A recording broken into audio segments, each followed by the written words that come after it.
Assalamualaikum warahmatullahi wabarakatuh.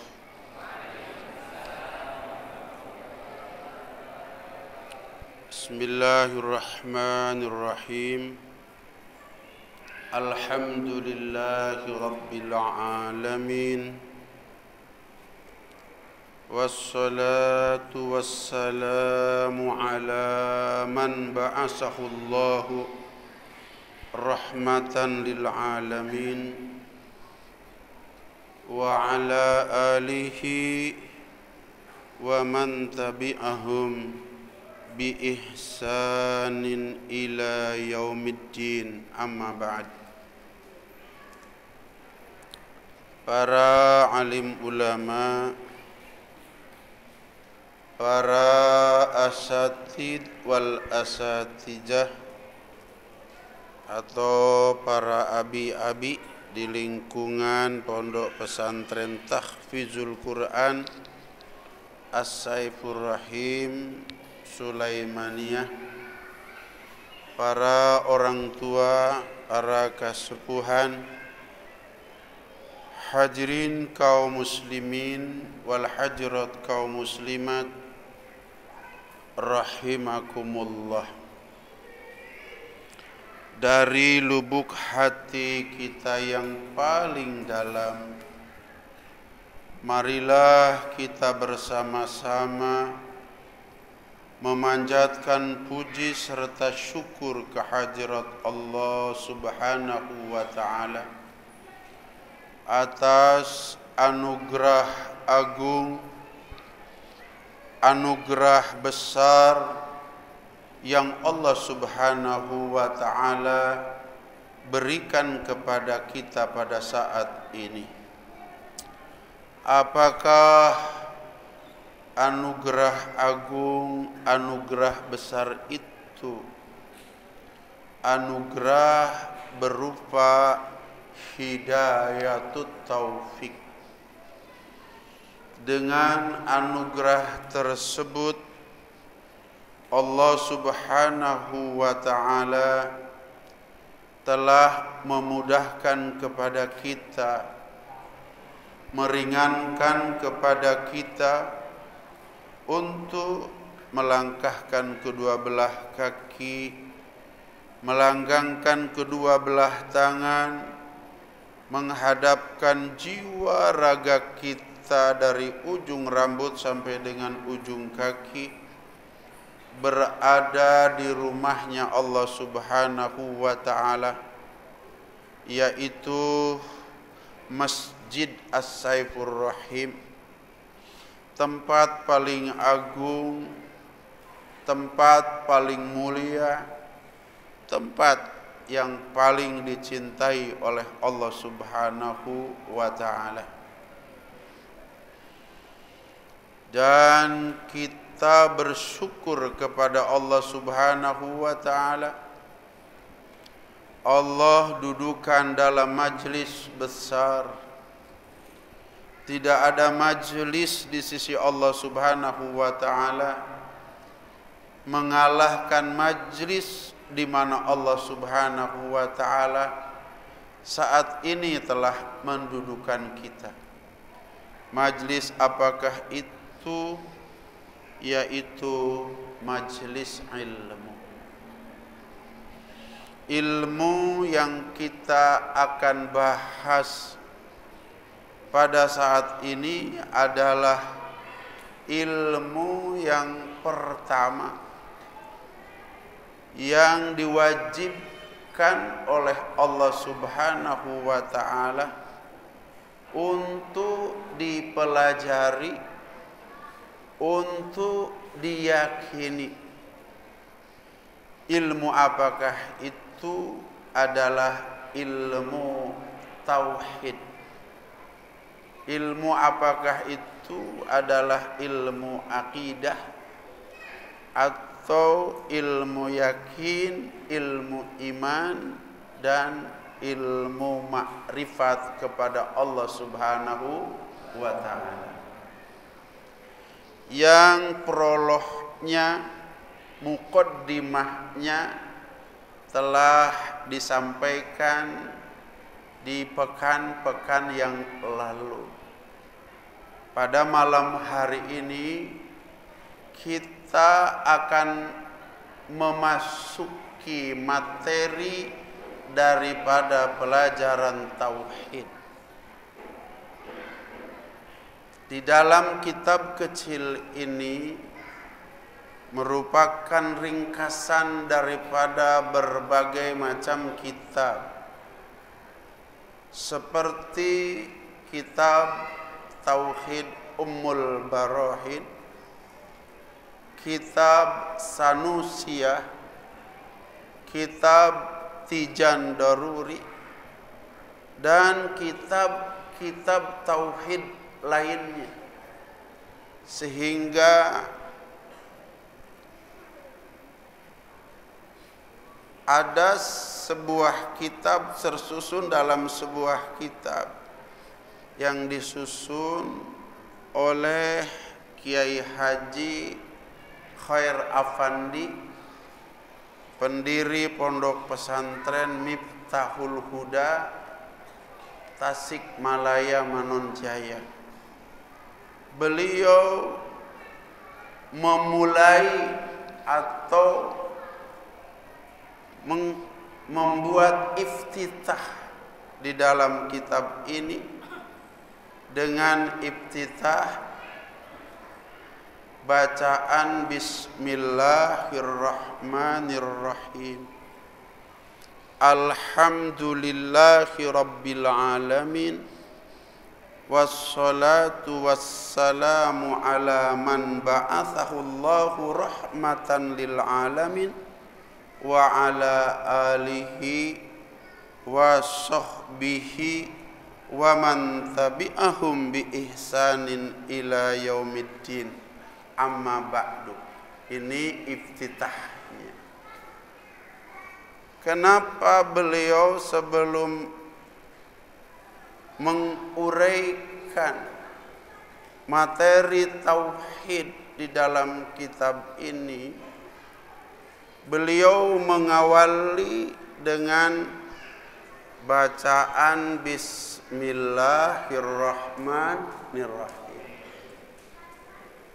Karena ada sebuah hadis yang berbunyi kullu amrin dzibalin la yubdahu fihi bi bismillahirrahmanirrahim fahuwa aqta, yang artinya setiap perbuatan yang baik tidak diawali dengan bacaan Bismillahirrahmanirrahim, maka perbuatan baik itu terputus dari keberkahan.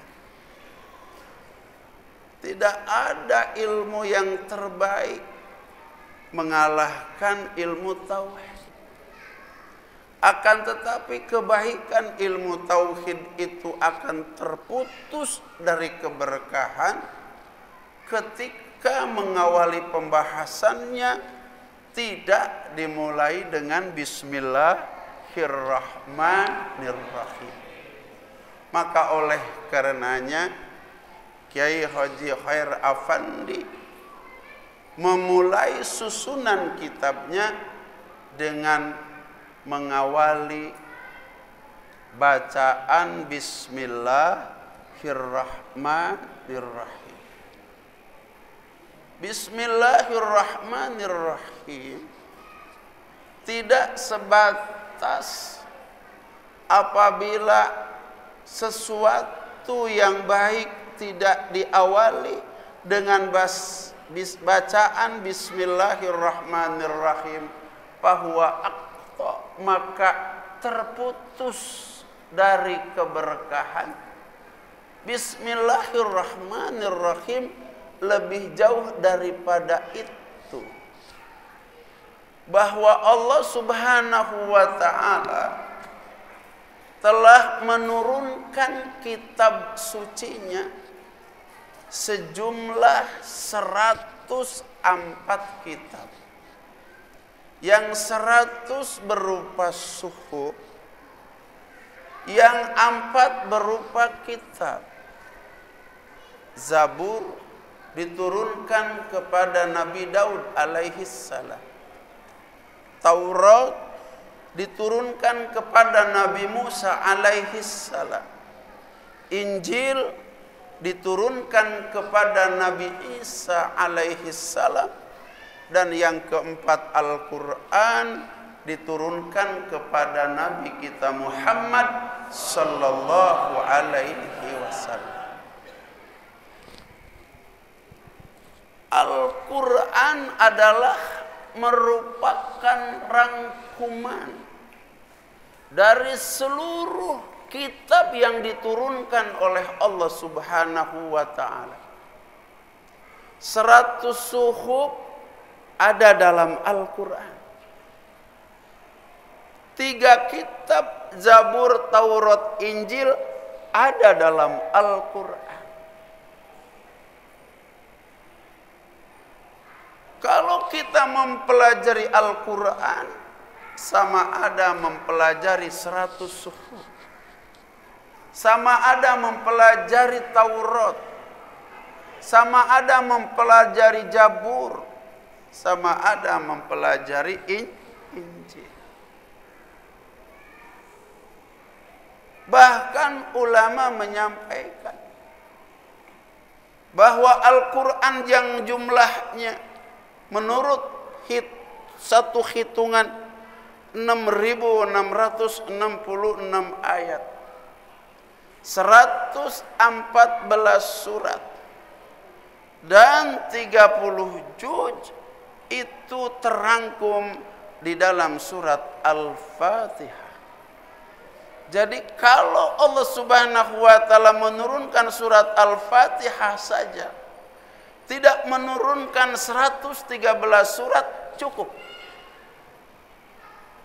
Kemudian ulama katakan lagi, surat Al-Fatihah terangkum dalam satu ayat yang berbunyi Bismillahirrahmanirrahim. Artinya apa? Kalau Allah Subhanahu wa ta'ala tidak menurunkan surat Al-Fatihah, hanya menurunkan satu ayat dari surat Al-Fatihah, yaitu ayat pertama, Bismillahirrahmanirrahim, ini sudah merangkum seluruh surat Al-Fatihah.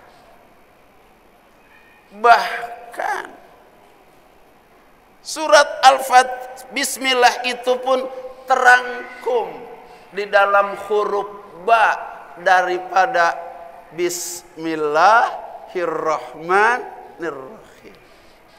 Andai Allah Subhanahu wa ta'ala hanya menurunkan huruf ba saja, selesai. Karena dalam ba itu terangkum seluruh daripada Al-Quran, seluruh daripada surat Al-Fatihah, seluruh dari Bismillahirrahmanirrahim. Oleh karenanya, Bismillah itu menjadi penting untuk kita bahas pada malam ini. Malaikat Jibril alaihissalam ketika menurunkan Bismillahirrahmanirrahim kepada baginda Nabi besar Muhammad sallallahu alaihi wasallam, berbeda dengan menurunkan ayat-ayat yang lain. Ketika malaikat Jibril alaihissalam menurunkan Bismillahirrahmanirrahim kepada Nabi kita Muhammad sallallahu alaihi wasallam, diulang 3 kali. Padahal Nabi kita Muhammad sallallahu alaihi wasallam itu adalah fatonah. Apa itu fatonah? Fatonah itu cerdas. 1 kali diucapkan oleh malaikat Jibril alaihissalam langsung dihafal. Akan tetapi ketika malaikat Jibril menurunkan Bismillahirrahmanirrahim, malaikat Jibril mengulangnya 3 kali. Kemudian Rasulullah SAW bertanya kepada malaikat Jibril alaihissalam, wahai Jibril, kenapa engkau ulangi bacaan Bismillahirrahmanirrahim kepadaku sampai 3 kali? Kata malaikat Jibril alaihissalam, wahai Muhammad, ini ayat berkah. Aku sampaikan 3 kali. Yang pertama untukku, li, kata malaikat Jibril, karena aku ingin mendapatkan keberkahan dari bismillah ini. Yang kedua, laka, untukmu, supaya engkau mendapat keberkahan dari bismillah ini. Dan yang ketiga adalah wali ummatika, untuk umat kamu, agar umat kamu mendapatkan keberkahan daripada Bismillahirrahmanirrahim ini. Subhanallah. Jadi Bismillahirrahmanirrahim ini ayat penuh berkah. Oleh karenanya akan kita bahas. Kalau tadi dikatakan semua kitab, yang 103 kitab terangkum dalam Al-Quran. Semua Al-Quran terangkum dalam surat Al-Fatihah. Surat Al-Fatihah terangkum dalam Bismillah. Bismillah terangkum dalam huruf ba. Ada apa dengan huruf ba? Bapak Ibu sekalian yang dirahmati oleh Allah Subhanahu wa ta'ala, ba itu maknanya ada 3, ada 4. Kalau ditinjau dengan ilmu nahu, ba itu disebutnya huruf jar, betul? Ini akan menunjukkan kepada bacaan. Sehingga Bismillahirrahmanirrahim, melihat huruf ba yang ada pada Bismillahirrahmanirrahim, sehingga Bismillahirrahmanirrahim dapat dibaca dengan 9 macam. Tolong anak santri dicatat. Kalau cerdas nggak apa-apa, nggak bawa buku. Yang pertama Bismillahirrahmanirrahim. Yang kedua Bismillahirrahmanirrahim. Yang ketiga Bismillahirrahmanirrahim. Yang keempat Bismillahirrahmanirrahim. Yang kelima Bismillahirrahmanirrahim. Yang keenam Bismillahirrahmanirrahim. Yang ketujuh Bismillahirrahmanirrahim. Yang kedelapan Bismillahirrahmanirrahim. Yang kesembilan Bismillahirrahmanirrahim. Jadi kalau besok kita mendengar ada orang membaca Bismillah, Bismillahirrahmanirrahim, atau diwasol Bismillahirrahmanirrahim, alhamdulillahi rabbil alamin, ini tidak salah. Tidak salah. Karena bacaan Bismillahirrahmanirrahim melalui kaidah huruf jar yang ada pada huruf ba, sehingga Bismillahirrahmanirrahim dapat dibaca 9 macam. Bismillahirrahmanirrahim, Bismillahirrahmanirrahim, Bismillahirrahmanirrahim, Bismillahirrahmanirrahim, Bismillahirrahmanirrahim, Bismillahirrahmanirrahim, Bismillahirrahmanirrahim, Bismillahirrahmanirrahim, Bismillahirrahmanirrahim. Kalau tidak bisa jangan ngaku santri As-Saifur Rahim Sulaimaniyah. Itu makna ba yang pertama, menunjukkan kepada baca. Makna ba yang kedua adalah bimakna ma'iyah, bimakna beserta. Apa artinya? Orang yang membaca bismillah harus merasa bersama, dengan lafaz setelah ba, yaitu Allah. Jadi bismillah bersama Allah. Bagaimana mungkin manusia tidak bismillah, tidak bersama Allah? Karena yang segalanya buat kita sebagai makhluk yang bernama manusia adalah Allah. Yang menciptakan dua mata sehingga kita dapat membedakan segala rupa, siapa? Allah. Yang menciptakan dua telinga sehingga kita dapat membedakan semua suara, siapa? Allah. Yang menciptakan hidung sehingga kita dapat membedakan setiap wangi, setiap bau, 1001 wangi, 1001 bau. Siapa yang menciptakan? Allah. Kemudian yang menciptakan lidah sehingga dengan lidah dapat merasa 1001 rasa. Garam terasa asin dengan lidah yang satu ini. Gula terasa manis. Kopi terasa pahit. Rasa apa yang di dunia yang tidak bisa dibedakan dengan lidah? Yang menciptakan lidah siapa? Allah. Dengan tangan kita dapat menyelesaikan setiap pekerjaan. Pekerjaan rumah, pekerjaan sawah, pekerjaan kebun, pekerjaan kantor.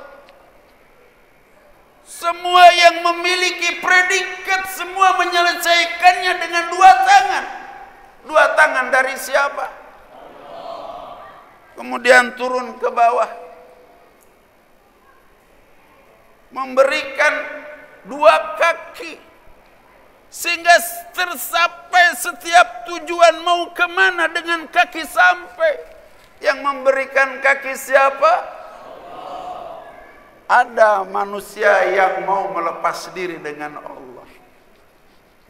Lama kita punya mata, lama kita punya telinga, lama kita punya hidung, lama kita punya lidah, lama kita punya kaki, lama kita punya tangan. Yang menjadi pertanyaan, sudahkah pada saat melihat ada kebersamaan Allah dalam mata kita? Sudahkah pada saat mendengar ada kebersamaan Allah dalam telinga kita? Adakah pada saat kita bernapas mencium setiap wangi dan setiap bau ada kebersamaan Allah dalam hidung kita? Kebersamaan Allah dalam lidah kita? Kebersamaan Allah dalam bibir kita? Kebersamaan Allah dalam tangan kita? Kebersamaan Allah dalam kaki kita? Ujung rambut, ujung kaki, tidak ada yang berjasa, satu-satunya hanya Allah Subhanahu wa ta'ala. Oleh karenanya bismillah maknanya ma'iyah, bersama Allah. Jadi orang tidak bisa dikatakan ia telah mampu membaca bismillah kalau ia tidak merasakan ada kebersamaan dengan Allah Subhanahu wa ta'ala. Sejak hari ini, kalau kita ingin dikatakan orang yang telah sukses membaca bismillah, kita harus merasakan senantiasa ada kebersamaan dengan Allah Subhanahu wa ta'ala. Karena tidak ada rumusan yang disebut dengan rumusan cinta. Kalau kita bercinta kepada selain Allah, orang yang kita cintai ini telah memberikan apa kepada kita? Punya pacar enggak? Punya pacar enggak?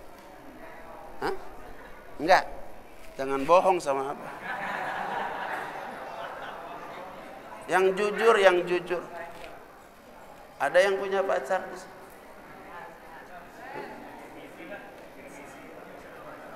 Yang jujur, yang jujur.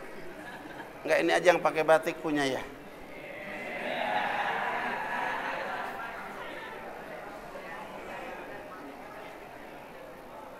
Kalau kita cinta kepada marfu'ah, kita ingin uji. Apa dasar kita cinta kepada marfu'ah? Telah memberikan apa marfu'ah kepada kita? Karena cinta tidak bisa kalau tanpa pengor. Kamu boleh bertanya kepada marfu'ah, apa yang telah kau korbankan sehingga aku harus mencintai kamu?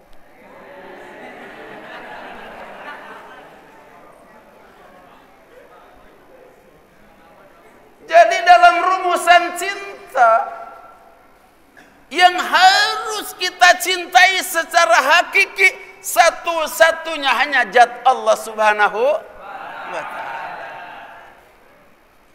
Bahkan cinta kita kepada marfu'ah itu pemberian Allah. Kenapa kita jadi cinta kepada marfu'ah? Bukan cinta kepada yang memberi kepada kita siapa? Allah. Paham? Ini bahasan bismillah melalui ilmu tauhid.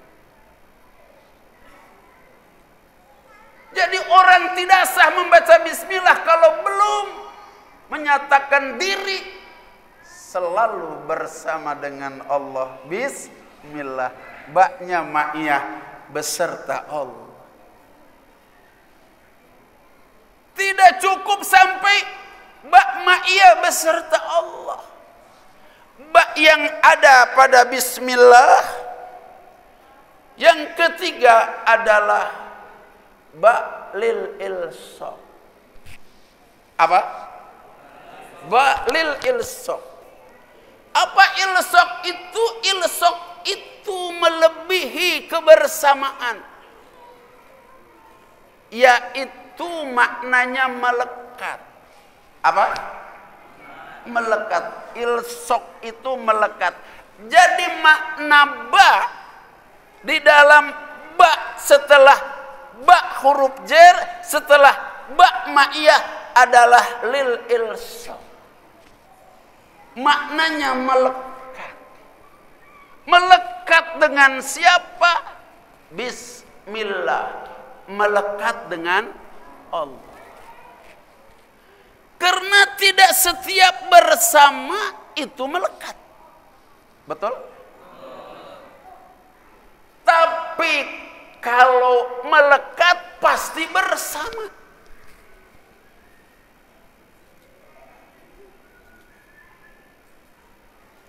Sedang makan ingat kamu. Sedang tidur ingat kamu. Sedang duduk ingat kamu. Sedang jalan ingat kamu. Itu namanya lil ilsaq, melekat. Jadi dengan Allah Subhanahu wa ta'ala harus melekat. Allah senantiasa di hati. Yang di hati itu satu-satunya hanya Allah. Karena rumusan untuk bercinta, cinta itu kan di hati. Itu hanya cinta kepada Allah. Orang cinta kepada Allah harus melekat. Subhanallah. Jadi orang belum lulus membaca bismillah kalau belum melekat dengan Allah. Melekat bukan lagi bersama, tapi lebih daripada bersama, yaitu melekat. Cukup sampai di situ? Tidak. Bak makna yang keempat adalah ba'lis sahabah. Ba'lis sahabah. Apa ba'lis sahabah itu? Ba'lis sahabah artinya bahwa ba itu mengandung arti memiliki. Bersama belum tentu memiliki. Bahkan melekat belum tentu memiliki. Karena baju batik suka melekat. Tapi belum tentu memiliki. Kepada Allah Subhanahu wa ta'ala baru sampai kita kepada Allah Subhanahu wa ta'ala apabila sudah bersama, apabila sudah melekat, dan yang terakhir apabila sudah memiliki. Allahu Rabbi, Allahu Rabbi. Seseorang tidak akan pernah mengatakan Allahu Rabbi di dalam sholat kalau belum baca bismillah. Jadi sholat kita kemarin sia-sia. Setelah ngaji ini baru sholat kita berisi. Kenapa? Kita sudah lis-sahabah. Allahu Akbar. Subhana rabbiyal azim wa bihamdi. Maha suci Allah Rabbi. Karena ada ia muqaddarah. Rabbi yang agung. Rabb punyaku yang agung itu bukan punya siapa-siapa. Yang lain ngontrak. Itu lis-sahabah namanya. Ketika sujud Rabbiyal A'la, Rabbku yang maha tinggi. Ini pengakuan terhadap Allah Subhanahu wa ta'ala sebagai Rabbku. Wallahi kalau tidak lulus membaca bismillah, celaka kita dikubur.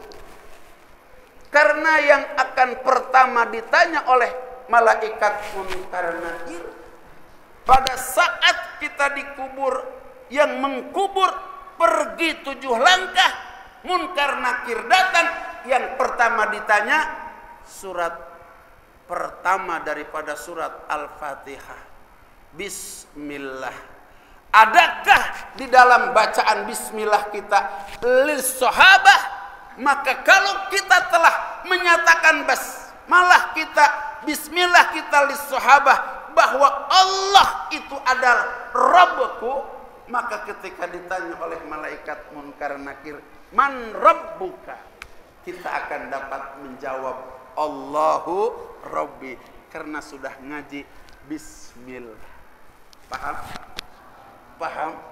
Wallahi orang tidak akan pernah bisa menjawab pertanyaan malaikat munkar nakir. Pertanyaan pertama, man Rabbuka, kalau belum mengaji bismillah. Sekarang insya Allah kita bisa. Tapi syaratnya pertama harus selalu beserta Allah. Syaratnya harus selalu melekat dengan Allah. Syarat yang terakhir bahwa Allah diakui sebagai Rabbku. Subhanallah. Kemudian kita teruskan Allah. Apa Allah itu setelah ba? Maknanya ada 2. Yang pertama yang disebut dengan Ismul A'zam. Yang kedua yang disebut dengan Lafzul Jalal. Apa itu Ismul A'zam? Ismul A'zam itu adalah nama yang agung. Nama yang agung. Tidak ada nama yang memiliki keagungan mengalahkan Allah Subhanahu wa ta'ala.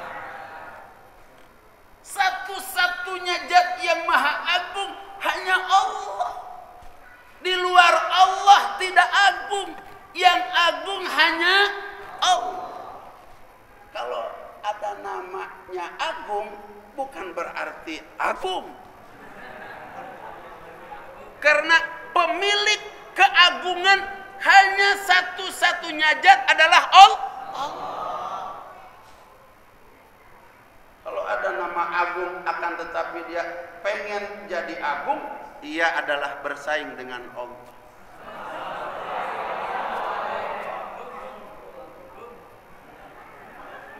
Kalau bersaing dengan Allah, kira-kira bisa nggak?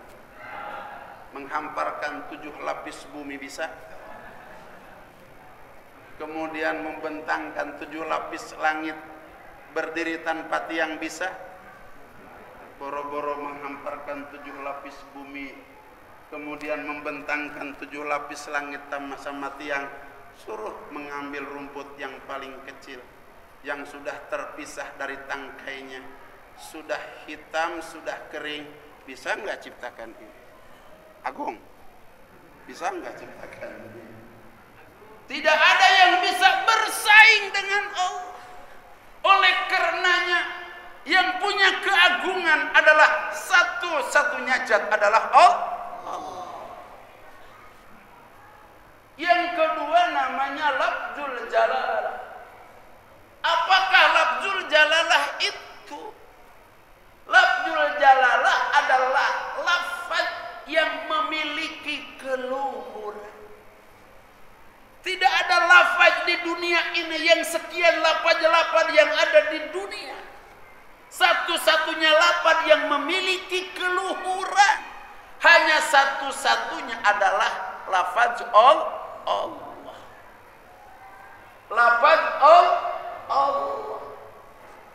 Oleh karenanya, kalau kita bersama Allah, kalau kita melekat dengan Allah, dan yang terakhir, kalau kita adalah memiliki Allah, maka ini kita sudah tidak salah menempatkan diri kita sebagai makhluk yang bernama manusia. Karena di dunia ini hanya ada 2 saja. Yang pertama adalah Al-Khaliq, dan yang kedua adalah Al-Makhluk. Apakah Al-Khaliq itu? Al-Khaliq adalah pencipta. Apakah Al-Makhluk itu adalah? Al-Makhluk itu kullu ma siwallah. Ini definisinya, kullu ma siwallah. Ma huwal makhluk? Al-makhluk huwa kullu ma siwallah. Artinya setiap segala sesuatu selain daripada Allah itu namanya makhluk. Itu namanya yang diciptakan. Dan kalau kita susul melalui berbagai macam ilmu apapun, maka sampainya bahwa pencipta itu hanya satu-satunya adalah Allah. Sehingga selain daripada Allah itu pastikan diciptakan oleh Allah. Jangan menciptakan 7 lapis bumi, menciptakan 7 lapis langit, menciptakan satu rumput yang kering yang sudah terpisah dari tangkainya. Kalau kita tanyakan kepada ahli dalam bidang pertanian di IPB, dari mulai dosen, dekan sampai dengan rektornya, kumpulkan, Pak, yang ciptakan ini siapa? Sanggup nggak kira-kira mereka mengaku? Sanggup nggak mereka mengaku? Padahal hanya satu lembar rumput yang sudah kering, yang sudah terpisah dari tangkainya. Kira-kira itu dosen, dekan, rektor sanggup nggak mengaku? Padahal mereka ahli di bidang pertanian. Pas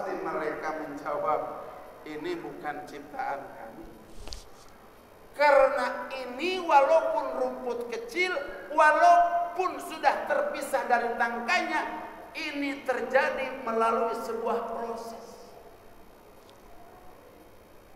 Pertama, harus ada biji. Biji pun tidak akan tumbuh kalau tidak ada tanah. Biji yang sudah masuk ke tanah pun tidak tumbuh kalau tidak ada air. Yang menciptakan tanah siapa? Yang menciptakan air siapa? Kalau begitu yang menumbuhkan siapa? Allah. Itu tumbuh-tumbuhan. Setelah besar ada dahan, ada ranting, ada daun, ada bunga. Setelah bunga ada buah. Buah itu tidak ujung-ujung. Tahu ujung-ujung? Yang pertama, pentil dulu. Bahasa Indonesianya pentil apa? Apa? Kamu orang mondok di Jasingan nggak tahu pentil? Yang pertama adalah kecil dulu. Pentil dulu kalau kata orang Jasingan. Setiap pentil warnanya hijau. Dalam warna hijau ada rasanya pahit. Yang menjadi pertanyaan itu setiap pentil yang hijau, yang ngecat hijau siapa? Ada kekuatan setiap pentil yang warnanya hijau, kemudian yang sanggup ngecat hijau? Tidak. Hanya kekuatan Allah. Tambah lagi setiap yang pentil warnanya hijau, itu rasanya pahit. Betul? Terus yang memberikan rasa pahit siapa? Ada kekuatan yang memberikan rasa pahit kepada setiap pentil.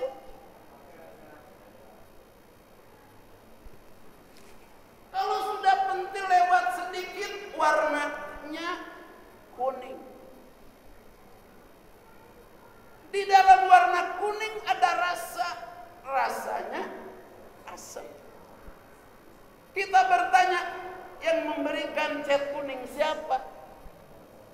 Ada kekuatan yang dapat memberikan cat kuning kepada setiap buah yang kuning? Ada kekuatan ketika buah kuning kemudian rasanya asam. Sampai amat mengumpulkan tai kucing. Diulas-oles dengan buah. Supaya berarti pernah makan tai kucing.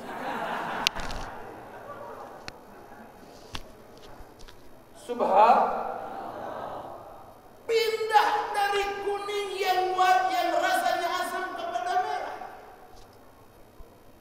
Kalau sudah warna merah rasanya, yang menjadi pertanyaan, siapa yang merubah warna merah? Siapa yang mengecat warna merah kepada setiap buah yang matang?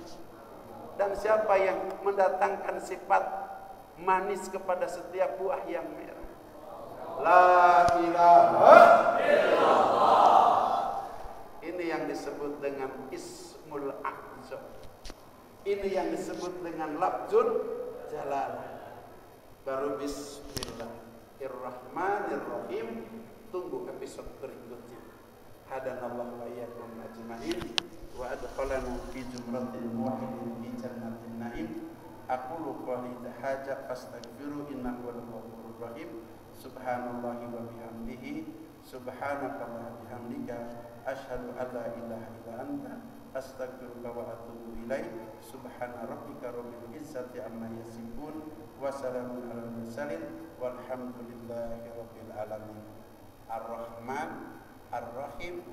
Tunggu 2 pekan yang akan datang.